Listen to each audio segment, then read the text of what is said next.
Let's take a look. Look at the carriage. It's iron, but it's standard pieces. Now, you're not going to make that at home, obviously. You're going to contact an iron man in your community, and he's going to put this together for under $100. Take a close look. It's got a whole lot of scroll work in here with the top and bottom rail.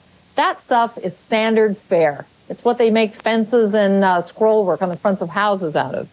And then he's going to add a leg, and then he's going to put a foot on the leg that's actually a top or end cap for iron work. So it's real simple, standard pieces. And then he's going to build a ledge around the inside to carry the chest. You're off to the races once you have that built. And then you're going to build a box. Or if you already have an old wooden box hanging around, maybe it's a foot locker, then stain it up, build your carriage to build to the size of the box, and you've got a coffee table or an end table. If you're going to build it, let's figure out how to do it. I want you to take a good look at the joinery. You see this? This is an important design element in building a box like this. You want it to look rustic and old, and that's one of the keys. Then take a look at this area right here. You see this flash in the wood? What's interesting about this is that flash goes through the base and into the box top of the chest. I'm going to show you how to do that in just a minute. And then you add some industrial style hardware. We've rusted it. The rust came out of a can. And we got a padlock, which he also rusted out of a can. It's that faux finishing stuff. Take a look at the inside. If you're going to build a piece of furniture like this, make sure that you finish the inside as nicely as the outside so that you can put fine things in it and they won't snag. And then we've got a jewelry tray.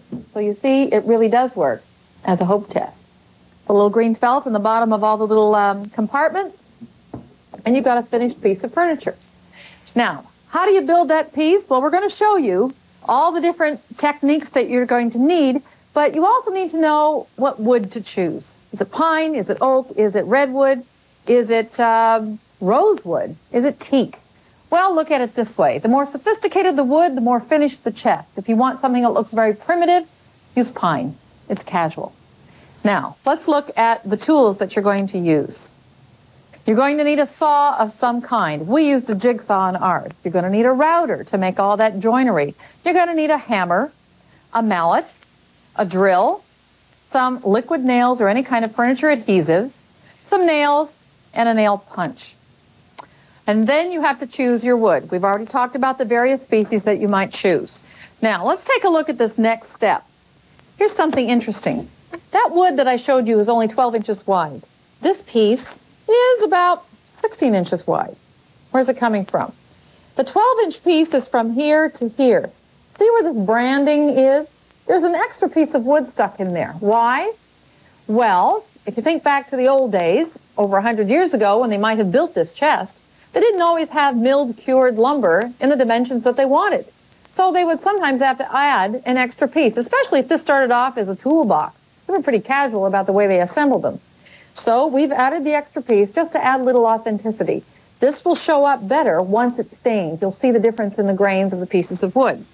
And then when you put it together, you want to have this joinery that we talked about. We'll get to that in just a minute. But then you need corner blocks as well. That's how you basically nail it together. You see this little extra piece down here? Well, we didn't miscalculate. And no, we didn't have a little bit too much wood in our design. This is the piece that you're going to cut off to make the edge that I showed you of the box lid, so that you will have a continuous grain. You cut this off, and it becomes that forward edge of the lid. Isn't that clever? All these little woodworking tips are what make the difference between a professional job and an amateur one. Here's the joinery we talked about. Now, that's pretty common, but you need a jig to do it. And that's where this piece comes in. What I'm showing you here is the side piece that's uncut. We've created a jig, which is nothing more, you see it down at this end, than the pattern. It's a piece of plywood that's screwed into the good wood, and you follow your router in and out of here, and it creates the pattern, the joinery that you need to put the box together. And remember, that joinery was part of the design. It was one of the design elements, so it's an important part of the design of the whole box. So don't skip that step and just nail it together. You don't want to do that. Then you make a little jewelry tray, and that's so simple. It's basically wood that's been cross-hatched. There are a number of different ways to build this. What we've done is built a basic tray and then routed out the joints. That's what they look like. And you can create your own pattern. You just put them back together like toy box would. This one is really tight, and that's good. There. You get a cross member, and then don't forget to buy a little felt and fill it in. You also are going to need some hardware. And this is not so easy to find if you look in the dress hardware area of the Home Improvement Center. What you're looking for is garage hardware, backyard hardware, things you buy to make sheds and gates out of. This one's a little fancier, and it is gate hardware, but that's the heavy hardware you want. It may seem oversized for such a delicate project, but this project isn't delicate. You also need a handle, or a couple of handles anyway, and then you want to rust those out as well. Now, if you look closely at the chest once again, you'll find that it's beautifully stained, but it's too nice. It looks like it was stained yesterday. It doesn't have that integrity. And the hardware, well, you can tell the rust came out of a bottle, and that's good, but it's too constant. It's too consistent overall. We want to mess it up a little bit. Now, you've seen me before distress furniture. You do it with a bicycle chain. You can do it with a hatchet. You can do it with a hammer. Basically, anything that makes it look like it's been bounced around or banged up. You can use brick or concrete block and then scratch it and then fill in those areas. What we're going to do right now is a simpler version of that. We're basically going to use an application of sandpaper, dark stain, much darker than the stain you have on there already, and black paint. Now, what I do is I take a bit of a sponge, just a tiny bit, I dip it in some black latex paint, and then into some water. So I loosen that paint up a little bit so it's not just solid. And you might need a rag or two. I'm just going to use a sponge. And what I'm going to do is just kind of run it over the hardware. Dirty it up a little bit, you know, and then take some of it off, like you're staining it. And it's not constant. It looks like something's been spilled on it. Just age it up a little bit. And you can run it off into the edges.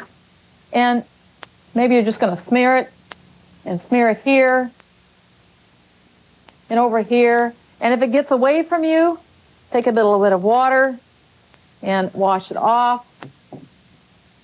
And it'll be all kind of blotchy looking.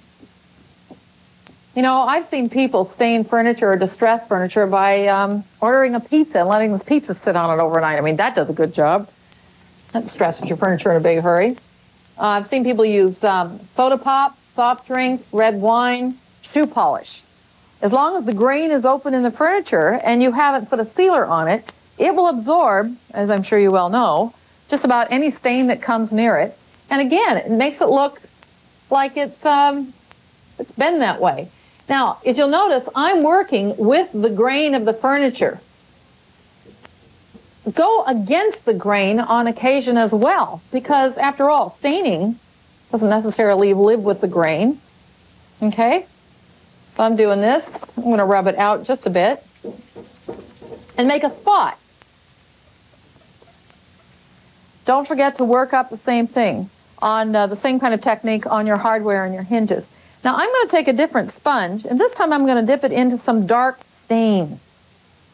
And I'm going to go on top the black, so I can take it down just a little bit more.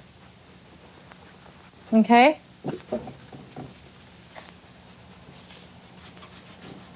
Get into some of the edges. A little bit more. Come around to the front. I'm going to stain the hinge, that lock. It's far too deliberate. And you know what else you can do? Go at it with some sandpaper. Now, you've already stained, so you got to be careful that you don't sand down too deep. Well, what happens if I sand an edge?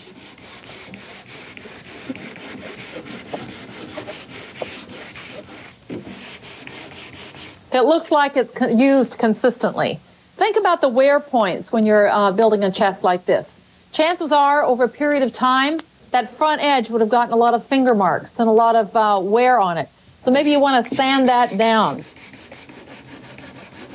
and make it look like it's been worn off. You see the difference now in the color of the wood between that area that I've sanded and the aged area. This is what makes a piece look old and authentic. Friendly, and it could be yours. Take a look at what it looks like in real life in a living room.